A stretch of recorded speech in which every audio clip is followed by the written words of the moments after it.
In London, the Victoria and Albert Museum houses artifacts spanning thousands of years of human history.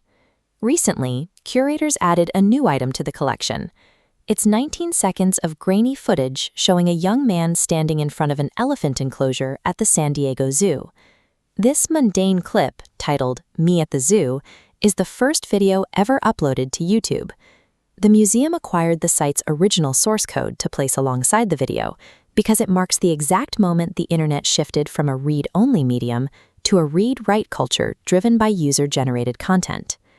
But before the platform hosting this video could reshape global media, it had to survive 3 near-fatal crises that almost killed the company in its infancy.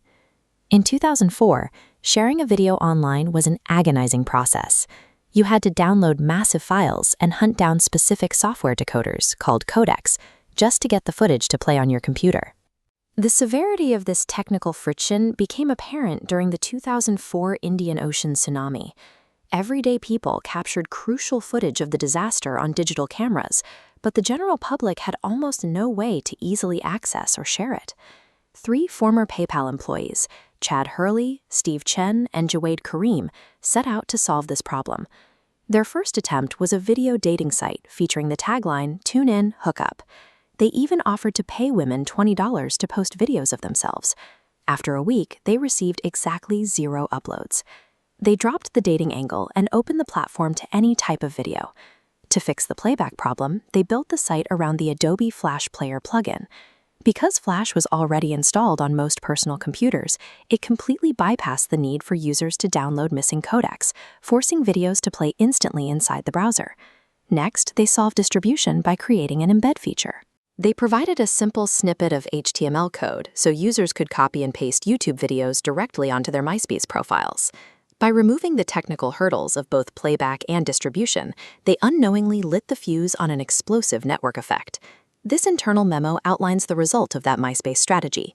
By mid-2006, YouTube was seeing 65,000 daily uploads and serving 100 million video views a day.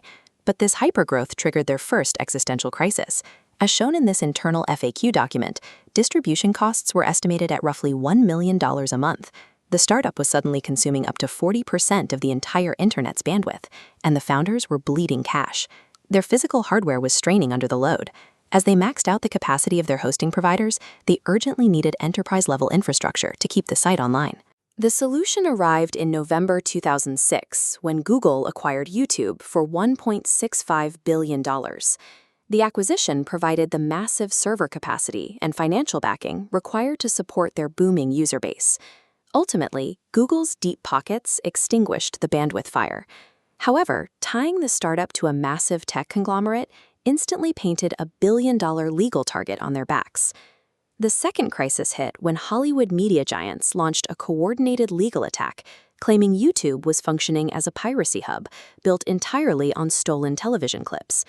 Media conglomerate Viacom filed a massive lawsuit against Google, seeking over $1 billion in damages for unauthorized uploads of their programming.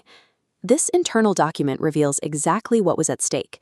If the courts ruled against them, YouTube would be shut down completely, suffering the exact same fate as the illegal music-sharing site Napster. To survive, YouTube needed to appease copyright holders without destroying the open nature of their platform. They responded with a massive engineering project called Content ID.